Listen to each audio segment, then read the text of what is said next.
Hello everyone, welcome back or welcome to my channel. Today we are doing a tier rank listing of all the 86 books that I've read in the year of 2024. If you enjoyed this video, please give it a thumbs up, subscribe down below, and let's just hop into this very long tier rank listing. Alrighty, so let's just get into this tier list and let's start with how each tier is ranked because I have to make it kind of silly. Last year, if you're unfamiliar, check out the video on my channel of last year's ranking. There's only like 15 books compared to this year, but last year it was socks. I believe my socks being knocked off was the highest, and then my socks being cold and damp was the lowest. So we wanted to keep in a kind of silly theme. So what I came up with was the top A++++ S tier is paid day off. You wake up, you don't have to go into work, and they're also paying you to not go into work. What gets better than that, right? Next one, which is, it's still good. You have time to get breakfast and or a coffee or whatever energy you like on your way to work. So you're out of the door on time, you have time to fuel up, get something yummy in your system. It's still a good day. Next, we have you forget something inside your house. So you're on your way, you get in your car, you're about to leave, and then you realize, oh shoot, I forgot something in my house. Not the end of the world, just kind of annoying because you have to get out of your car, you are about to leave, and then you have to go grab something inside, lock the door again. It's not the end of the world, it's just kind of annoying. Then we have you need to get gas. Personally, subjectively, this would be the lowest one. I hate getting gas so much, but it's just a nuisance. It's something that needs to be done. It just kind of messes up your day. But once again, it's not the end of the world. It's just kind of annoying that you have to do that and it takes time. You could be late, who knows. Lastly, we have you're running late and then on top of that, you get a flat tire. That is actually the worst thing that could happen in regards to getting your morning started personally. So that is our silly tier ranking list. Hope you guys enjoy and can relate because real, honestly, real. All right, so to begin, we have Crown of Midnights, which is the second book in the Tog series. I read Assassin's Blade and I read Throne of Glass in December of 2023. So we were at Crown of Midnights at the beginning of the year. I always call it Crown of Midnights. I know it's singular. Just autocorrect the words that come out of my mouth, okay? Seriously, I would say you forget something inside of your house for Crown of Midnight. I think the book was very repetitive. I gave it 4 out of 5 stars. It was just kind of a murder mystery. It was repetitive, and the ending was so crazy. The ending carried this book into next Thursday, but it was still a really good book and I do enjoy it. I would put it in you forget something inside your house because it was just kind of like, okay, this is repetitive. It's good, but like, it's very, I should say the authors on these, huh? Crown of Midnight is by Sarah J. Maas and All Farm by George Orwell. I would also put in You Forget Something Inside Your House. I think with what's going on in the world, this is a very informational and educational book to just kind of reflect on how our political systems and whatnot are doing. And it's relatively short. It uses a creative way to get across George Orwell's concepts regarding communism and all that good stuff. So yeah, it was good, but could be better. Just a heads up, these rankings don't directly reflect the stars that I gave it on Goodreads. How they've just sat with me and how I've internalized them and what I think about them now. Not what I thought about them immediately right after. So just have that in mind. Air of Fire by Sarah J. Maas. You definitely have time to get breakfast or a coffee. Rowan, my man,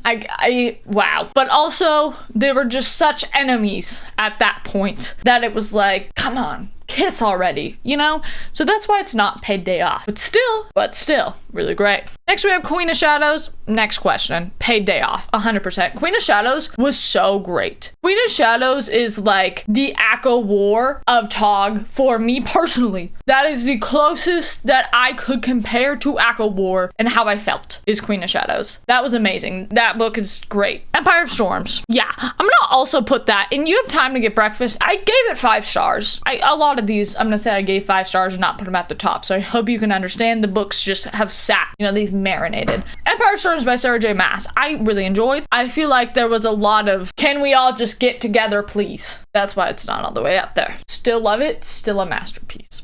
Tower of Dawn. You forget something inside your house. I understand that Kaol is something. I get it that this was his redemption arc and all that. I'm gonna do a reread of the SJM world at some point, and maybe I can understand and sympathize with him on that reread, but for now, anyways, Kingdom of Ash, next question. Paid day off. If your answer is anything but, you're wrong. This book, all 980 pages or whatever, it's actually the longest book I've read this year, we're holding space. You guys know the reference, you know the reference. I have something not so nice to say. I'm gonna put, oh my god, this shocks me. Am I about to do this? Crescent City by Sarah J. Maas. First one, House of Earth and Blood, and you need to get gas. Because this book was so world building-y, if you will, if you'll be so intellectual and use such a big word with me. It was so much. Like, to the point where I felt like I needed to get out like a 5-star college ruled notebook and take notes. And I can't say that it gets better. I like the main characters. I like the concept of this series. It was just dragged on and it was a lot. Next, we have the second Crescent City by Sarah J. Maas, House of Sky and Breath. I'm gonna put this one slightly higher. I like this one better than the first one because it had to do with the government and the dirty rulers and all that jazz. You know, I kind of like the more political aspect of fantasy books. That's kind of, as you can tell, kind of where I thrive. The ending of this book,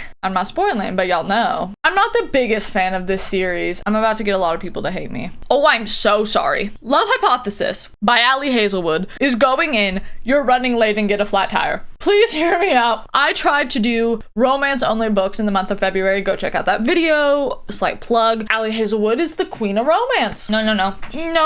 I beg to differ. I enjoyed the STEM aspect of this, but one of my least favorite things is when the main character, they are like lying to each other and they won't just tell the truth. Oh my god, that pisses me off. I don't want to spoil anything in regards to this book. That's not my thing. I'm also just not a big fan of fake dating, which is like the main trope in this book. Next, we have Icebreaker. I'm also gonna throw that down in your running late and get a flat tire. Not because I'm scared that you romance people out there would murder me if I put Icebreaker higher than Ali Hazelwood, but this is Icebreaker by Hannah Grace. This book was genuinely not very plot and just a lot of smut, which is fine if that's what you're into. No biggie, but like don't try to have a plot and a deep plot if you're not going to expand on it. Also, the epilogue at the end, where else would the epilogue be? I just thought it was very like lazy writing, where I would like to have seen the stuff that happened in the epilogue actually in the book. Like that would have actually interested me and I think put this book at a higher rating, but alas. Next we have Crescent City, House of Flame and Shadow, the third book in the Crescent City series so far by Sarah J. Maas. I would put this in You Forget Something Inside Your House. This book took me a good while to read, but I don't quite know if I know why. I think it was just very, once again, dense like the other two. I think this was also my favorite of the two, as well as the stakes in this book I really enjoyed. And the crossover, if you know, you know. That was also very fun. But once again, I'm just not in love with this series. That concludes the SJM world for me. Brava, we all clapped. Next we have Haunting Adeline. Guys, do I dare? This is hard. This is hard. This is hard. I think I'm gonna be safe and put Haunting Adeline in You Have Time to Get Breakfast and or Coffee. This is my first dark romance I've ever read. I wish I would have known to maybe like dip your toes in the water before I tried to drown myself, metaphorically. But I really actually enjoyed this book. I think I gave it 4 out of 5 stars. I thought it was good. I liked the plot. It had a good plot and it had a, do I say the word triggering? I guess. It had a very just like that sort of plot. I like the main characters. The stakes were high throughout it. I really enjoy stakes being high and romance. Those are what I look for in a book. I want to have adrenaline rushing while people are making out. Is that so much to ask for? Next, we have Hunting Adeline, which is the second. I would put this one in You Forgot Something Inside Your House. This book was a lot less romance and a lot more traumatizing. If you know, you know. This book was more triggering and definitely you need to take care of your mental while you read it. I just wanted more Zayd and Addie, but still good. Ooh, I'm gonna put Bride in You're Running Late and Get a Flat Tire. This is actually one of my biggest disappointments of this year. Like genuinely, that was so sad. Vampire and werewolves are my main favorite thing and have been since I was little. The romance felt forced. It was once again the whole like lying trope. It was just, it seemed like it's not even like an enemies to lovers didn't like each other. It just seemed like they genuinely didn't like each other and then the next day they were in love. The plot, it was good. Like the stakes, there was so much potential, but it bombed. Did I say that Haunting Adeline and Hunting were by H.D. Carlton? I'm so sorry. I'm so bad with saying authors. Love Theoretically by Ali Hazelwood was my favorite of the 3 of her books that I read. Once again, this had the lying trope. Why do they all lie to each other and then get caught and then they don't talk? I hate that so much. But this was my favorite. I feel like the characters had chemistry, but the enemies to lovers aspect in a workplace sense, not in like a dagger to your throat sense. Dislikes to lovers ? I like that in this, and I like the STEM aspect once again, but the whole lying, I can't do that. Alex Volkov. This is Twisted Love by Anna Huang. I'm gonna say the author's names. Watch out, you guys. I really enjoyed this. So this is when I started trying to figure out what type of romances I was into, because I don't normally read romances. I normally read fantasies or romanticises, but never just solely romances. So in the month of February, while I was trying all these out, I tried Twisted Love by Anna Huang. This is what I'm looking for, guys. This is the romance to plot ratio that is There was Grumpy Sunshine, Dislike to Lovers, there was good mystery going on. Once again, though, I can't hold Ali Hazelwood accountable for it and not hold Twisted Love accountable for it. There was a theme of lying in this book. That's why it's one lower than Paid Day Off. Somebody lies and somebody gets caught and then they don't talk. And it's just like, I hate this and I hate this so much. Next we have Caraval. I'm about to get some more hate, guys. I'm gonna put Caraval in You Need to Get Gas. This is Caraval by Stephanie Garber. I like the whimsical and the mystery and the action and adventure of this book. But other than that, I was just not impressed. And it makes me really sad because people really like this series. Okay, here's actually my worst ranked book of the year, Promises and Pomegranates. I've never given a 1 star to a book in my life. I didn't want to make another tier though with just this book in it. I didn't think that was nice. But this is Promises and Pomegranates by Sav R. Miller. I heard, okay, this is a Hades and Persephone retelling and it's mob and it's dark romance. And I'm like, oh, heck yeah. It was just actually 98% smut with a cool overlying plot that was just not talked about, solved in a page. Like, I was like, cool. If you're into that, I was so unimpressed and so let down. Next, we have Twisted Games by Anna Huang. I'm gonna put it in You Have Time to Get Breakfast and or a Coffee. This was my favorite of the Twisted series. Reese Larson, The Man That You Are. I thought it was great, wonderful, would recommend. I don't have much to say, I honestly just really like that book, really great. Next we have Pride and Prejudice. This book really was not the most fun to read. I'm gonna put it in You Need to Get Gas. If you guys are unfamiliar, I try to read at least a classic a month. It normally doesn't happen, but I did it this month. This was my romance classic for my romance month. I thought it was all right.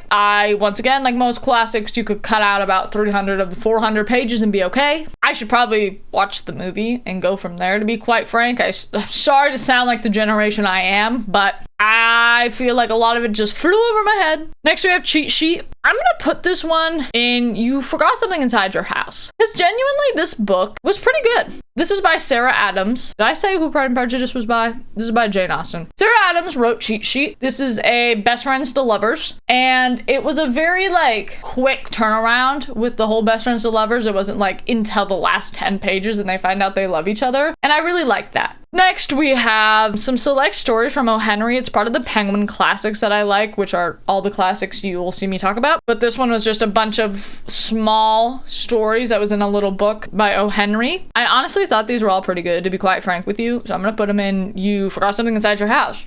I thought they were all quite good. He's good at short stories, I'll give it to him. The Inheritance Games. I honestly enjoyed this book, but I feel like some parts were dragged out, as well as why is it such a ginormous series? I guessed the plot twist within the first 3 chapters. The plot twist happens at the end, and I just didn't feel the need to read the rest of the series. That's all I got to say there. But this is good. This is all right. Did I say who it was by? Probably not. This is The Inheritance Games by Jennifer Lynn Barnes. Next, we have Linger, which is the second book in the Wolves of Mercy Fall series. This is by Maggie Steffvader. I'm gonna put this one in You Forgot Something Inside Your House as well. Wasn't as good as the first. None of the books in the series will be as good as the first, but it was still pretty good. Next, we have Warrior Cats. This is the first one, and I read it because in the month of March, I wanted to read green books. So Cheat Sheet's green, this short story was green, Inheritance Games green, Linger was green. I'll put it in You Forget Something Inside Your House. I I don't know why I put it on this list because I didn't rank it on Goodreads because it's a child's book and I don't think that's fair.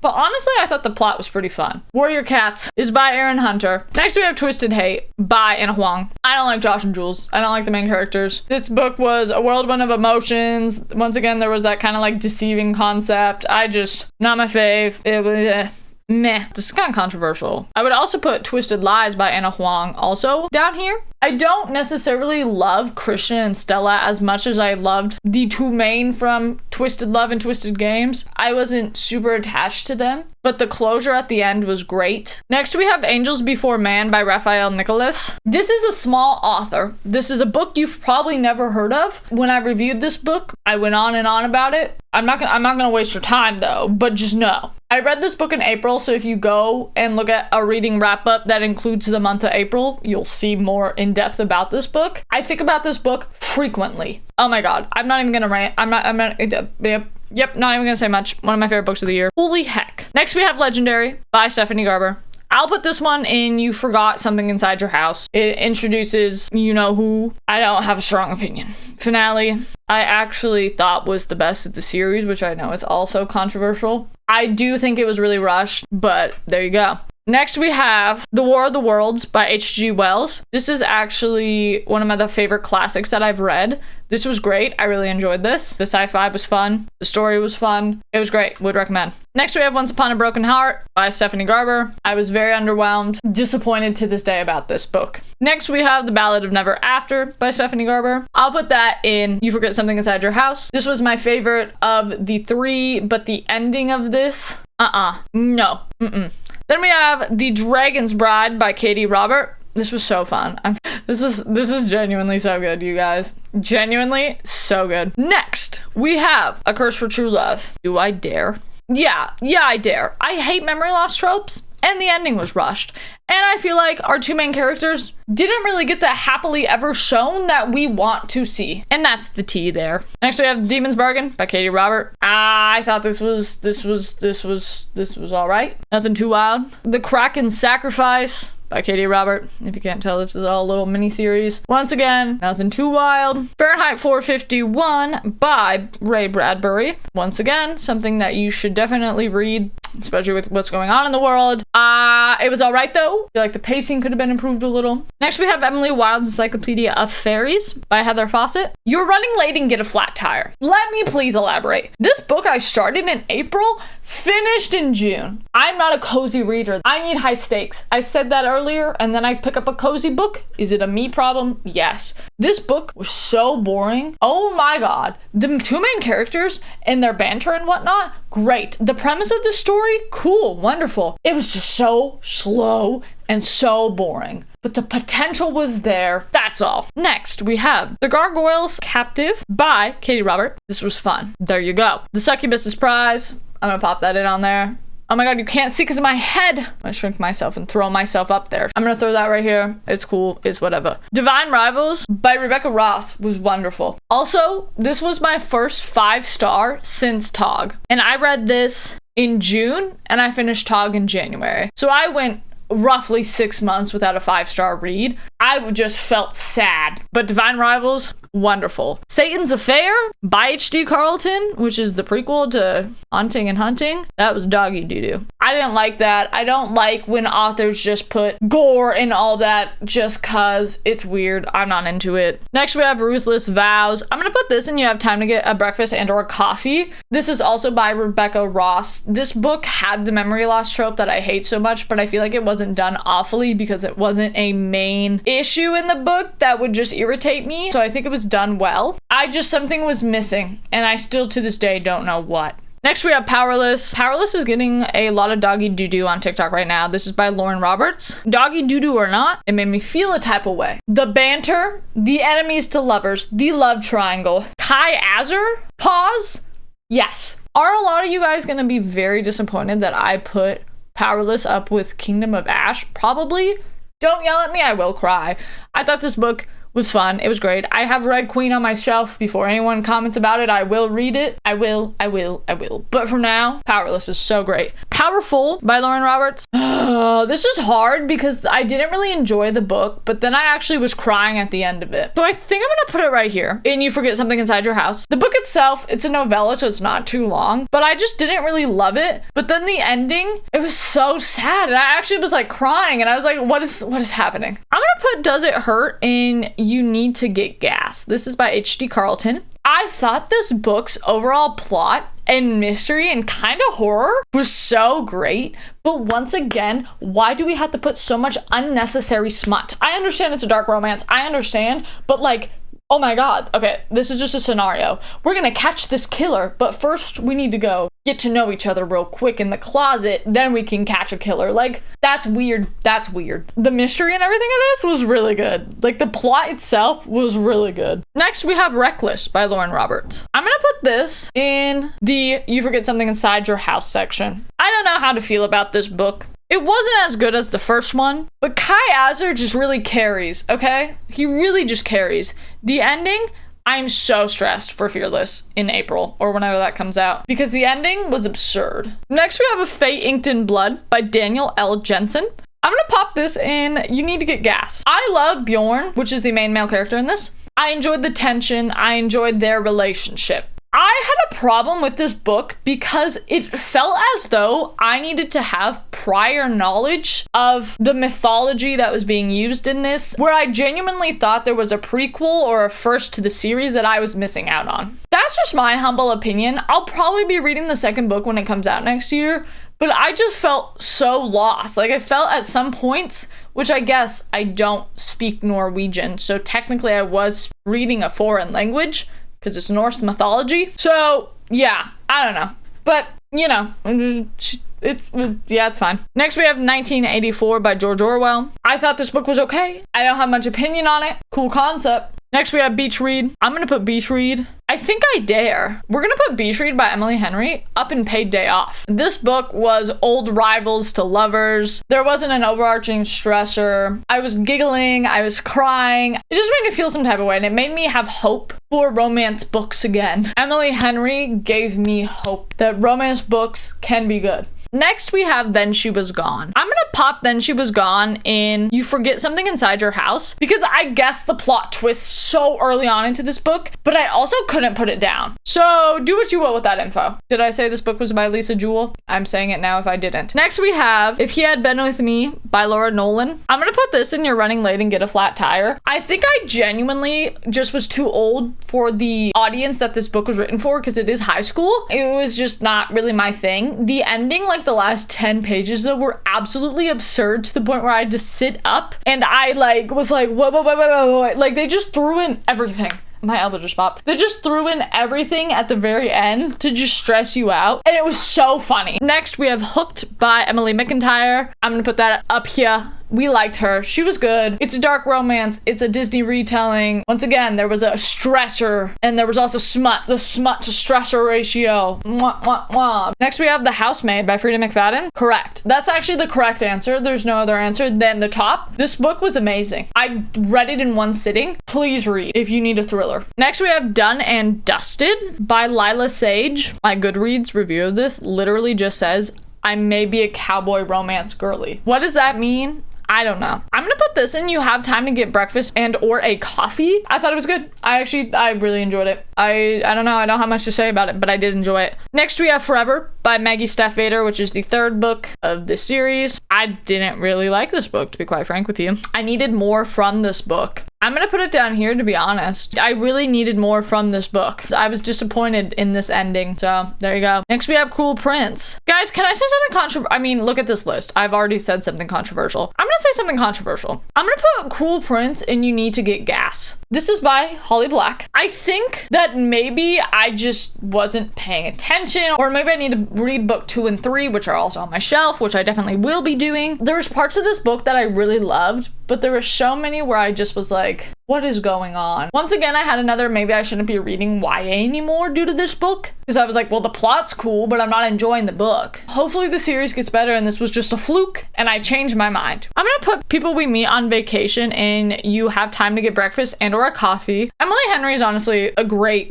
writer. I don't know why I say honestly in that negative connotation type of way. I didn't mean it that way. Ignore me. It was fun and it was best friends to lovers and it was cute, and the quotes, her quotes are so great. Next we have Happy Place by Emily Henry. I didn't really like this one at all. I'm gonna put this one in You Need to Get Gas because once again it was Emily Henry. Once again it had great quotes. It was okay overall, but like I didn't really like it too much. The main trope, the main two characters, they just weren't my thing, but still heart-wrenching at parts. Next we have Lightlark. Lightlark actually and genuinely I'm gonna put here. This is by Alex Astor. This book had potential. The world building had potential. The powers, all that potential, but I wasn't obsessed with this book. Next we have Book Lovers by Emily Henry. I'm gonna put this up with Paid Day Off. I thought this was great. These two are definitely my fave. Book Lovers actually got a higher ranking on Goodreads than Beach Read, but when I think of my favorite Emily Henry book, it's Beach Read. That confuses me. I can't explain much. But yeah, this was also great. Next we have What Moves the Dead by T. Kingfisher. I'm gonna put this in You Have Time to Get Breakfast and or a Coffee. This was great. It was short. It was a retelling of the fall of the House of Usher. It was cool. It was creepy. It was kind of demented. I liked it. Next we have The Raven and Other Poems by Edgar Allan Poe. This is just a little poetry book I have of some of his different poems. I'm gonna put this in You Need to Get Gas because this was just, the poems were funky. The Raven was really good. Everything else in there was kind of like, okay.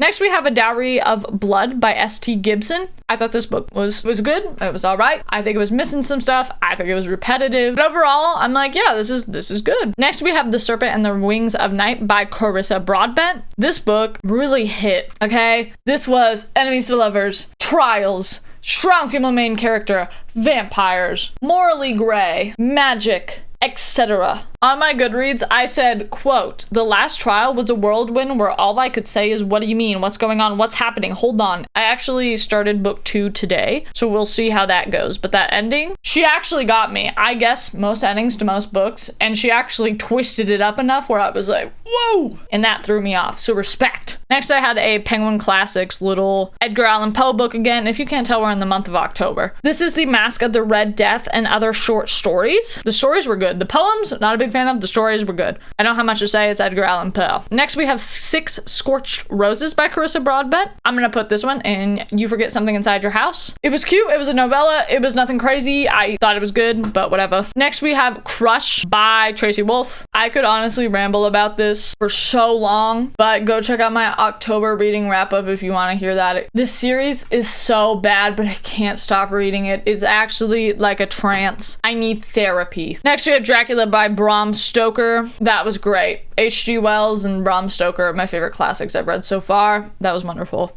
Next, we have Shatter Me by Tahera Mafi. Please correct me if I'm saying the name wrong. This series really grabbed me by the phalanges, if you will. I don't know if it was the inner, like, 2014 dystopian, like Hunger Games, Maze Runner, The Fifth Wave, Divergent, all that stuff. I don't know if that was coming out, but I really, really like this. That's tea. And I wasn't, like, expecting to, and then I did. And I was like, oh, well, hold on. Then we have The Coven by Harper L. Woods. I'm gonna put this in You Need to Get Gas. I genuinely was bored all the middle of this book. The first like 50 pages, so fun. The last 50 pages, I'm reading the second one and I don't have a choice. That's why it is where it is. Read it and you'll understand. Next, we have The Short Second Life of Brie Tanner by Stephanie Meyer. This is the only Twilight book besides the one with the green apple on the front that I haven't read, and I have it on my shelf. So I was like, I'm gonna read it.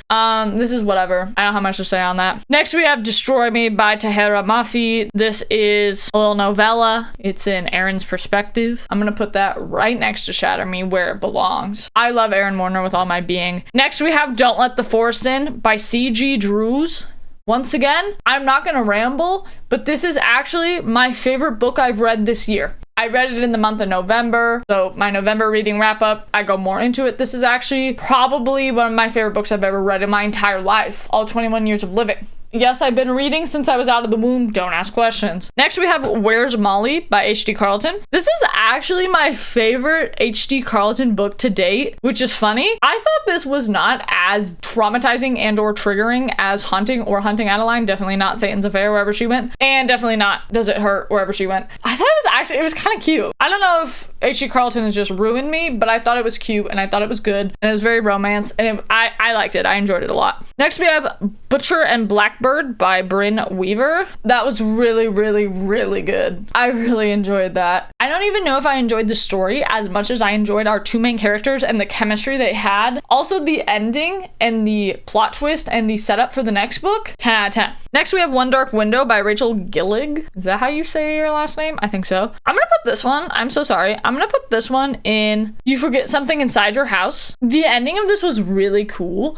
but I felt like the book, the world building was not done very well. So I finally started understanding the world and all the magic and whatnot towards the end of the book. So the second one is probably gonna hit and hit hard, but I do love the monster in this book so much. I kind of have a crush on him. Next, we have One Way Ticket to Earth by Daniel Vaccaro, question mark on the pronunciation. This was actually sent to me to read. This is just like a 20-page short story. I'm gonna put it in You Forget Something Inside Your House because I wish that there was more to the story and it was written into like a novella of some sort rather than a short story, but it was good overall. Next, we have Lights Out by Nevessa Allen. Josh is the funniest main character I've ever seen in my entire life. Him and Fred. That was so fun. The romance was good. The plot was good. I love that. Next, we have Court of the Vampire Queen by Katie Robert. I'm gonna pop that down and you're running late and get a flat tire because once again, we're having the problem of the smut to story ratio. And I really wanted some vampire storyline, but no. Next, we have Sinner, which is the like final book in this Wolves of Mercy Fall series. You don't really like have to read it though, so that's why I would just say Forever is the final one. But I would put this one at You Need to Get Gas. It was definitely better than the last one, not better than the second one though. Next we have Nightbane. Here's the tea on Nightbane. I'm gonna put Nightbane in You Have Time to Get Breakfast and or a Coffee. This is Nightbane by Alex Astor. I really enjoy Grimm in this book and all the flashbacks. The present day stuff, not my favorite. If this was fully flashbacks or this was like a prequel book, this would have been 5 stars. Grimm is actually an amazing character within this series, but I just, I don't, you know. Next we have Fraction Me by Tahera Mafi. This isn't anything against the author. This is just 90 pages of Adam's perspective, and I hate Adam with a passion. I actually don't think this book needs to exist. Not much to say there, I fear. Next we have Unravel Me. I'm actually gonna put this in You Forget Something Inside Your House because this book was relatively average. I was kind of like, whatever. And then Aaron Warner showed up. And then it got really, really, really good. So I think the rest of the series is gonna be amazing. Here's the list, everyone. Bask in it. Don't hate me too much. I hope you can come from a place of understanding. I say in a very begging, please, I'm begging type of way. I genuinely feel like I had such a great year of reading, and I've obviously read a lot of books this year, and I am grateful for all the content. Even these ones, that is in my brain. But anyway, you guys, I really appreciate you all watching. If you enjoyed this video and aren't too mad at me, please give this video a thumbs up, subscribe down below, and I hope you all had a great year of reading. Whether it was 5 books, whether it was 500 books, proud of you for reading. And if you had favorites, please let me know in the comments below, or any book recommendations, maybe based on my tier list or whatever, but let me know. I hope you guys had a wonderful Christmas, happy holidays, and a wonderful new year, and I will see you guys all so very soon. Bye everyone.